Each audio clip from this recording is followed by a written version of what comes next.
So with React, we can output inline dynamic content. I know that this kind of sounds a little bit confusing, but let me show you with some code. It's real simple.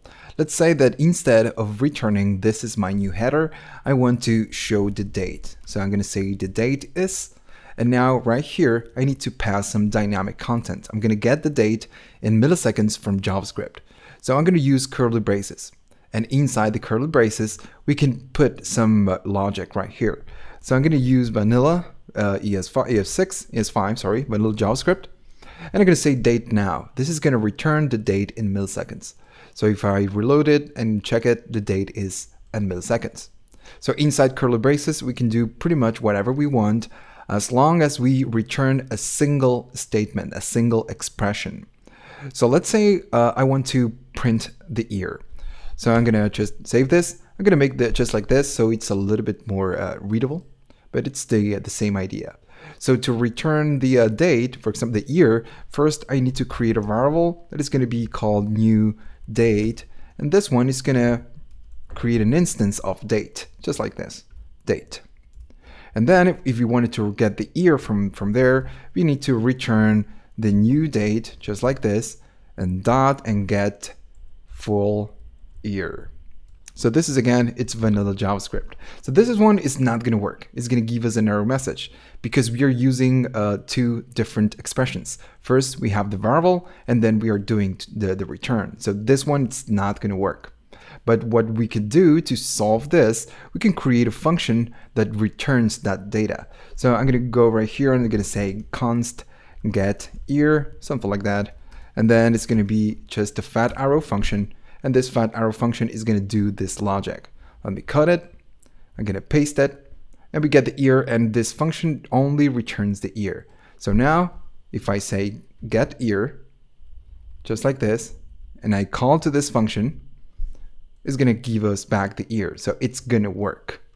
So, this is good. And you can do right here pretty much whatever you want, as long as you return a single expression. So we can do operations, kind of a 5 plus 5, that's going to work. We get the date is 10, it's good. Right here, the get year is assigned but never used. So I'm going to delete it just for now. So why is this important? Let's pretend that instead of a header, we have kind of a user profile. So we have an object of a user with all the data inside, and what we want to do, we want to render the user data. So I'm going to say const, then user is going to be equal to an object, and it's going to have a name, and the name is going to be Francis, of course. It's the first time for you in one of my courses, this is my main default user or name. It's Francis, and the last name, you guessed it, Jones. And let's say an age of 16. So this is really important. We just have an object. So now if we want to output a card, the card of a user, I'm gonna just put it just like this and enclose everything, remember, everything in parentheses. Just like that. And now this div is gonna be the main container. We can only output some JSX inside a container. And right here, I can just put div and make a reference to that object. It's going to be user.name.